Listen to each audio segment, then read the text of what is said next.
আপু আসসালামু আলাইকুম। ওয়ালাইকুম সালাম। কি নাম ভাইয়া? আয়শা। আয়শা। আয়শা আপু কি আজকে খাওয়া দাওয়া করেন নাই?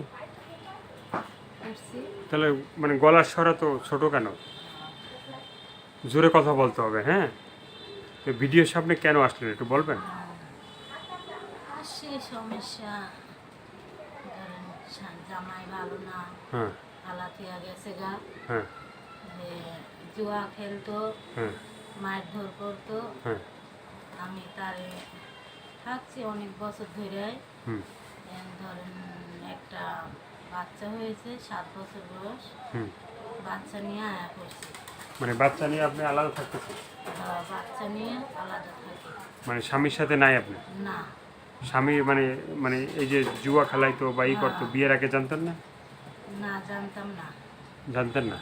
মানে তার সাথে কি প্রেম ছিল আপনার? প্রেম টেম ছিল না, বাবা মা দিছে বিয়া। হ্যাঁ, এখন পরে তো দেখি যে জুয়া টুয়া খেলে, হ্যাঁ।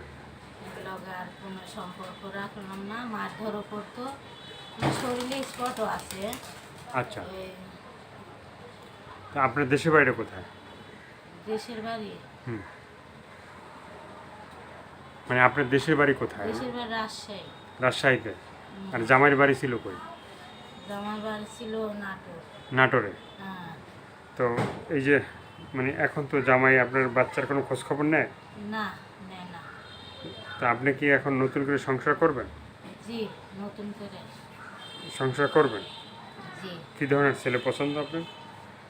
না, আল্লাহ এখন যে ধরনের আল্লাহ এখন যা ভালোবাসতে চায় যে আমারে, হ্যাঁ। এখন ধরেন বয়স্ক অবয়স্ক নাই, হুম। ধরেন এখন যদি সারা জীবনকার জন্য রাখতে চাই, আমি তার সাথে সারা জীবনকার জন্য রাখতে চাই। হুম। এটাই। মানে সারা জীবন তার লগে থাকতে চাই। থাকতে চান, যে আপনাকে মানে ভালোবাসবে, বিয়ে করবে, আপনি হ্যাঁ। তার লগে মানে থাকতে চান?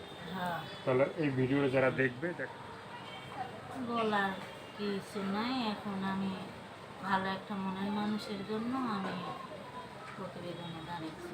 মানে ভালো একটা মনের মানুষের জন্য আপনি প্রতিবেদন আসলেন। তো দর্শক, আর কিছু মানে তো বলতে চান না আপনি? না। দর্শকে আপুর কথাগুলো শুনলেন, ভালো লাগলে অবশ্যই তার পাশে থাকবেন। আর যারা মানে তাকে পছন্দ করবেন বা সাহায্য সহযোগিতা, প্রেম ভালোবাসা, বিয়ে শাদী যে যেটা করবেন সেটা আপনাদের একান্তই ব্যক্তিগত ব্যাপার। ভালো থাকেন, সুস্থ থাকেন, 5 ওয়াক্ত নামাজ পড়েন আর দেশটাকে বেশি বেশি করে ভালোবাসেন। সবাইকে আল্লাহ হাফেজ, সবাই ভীষণ ভালো থাকবেন।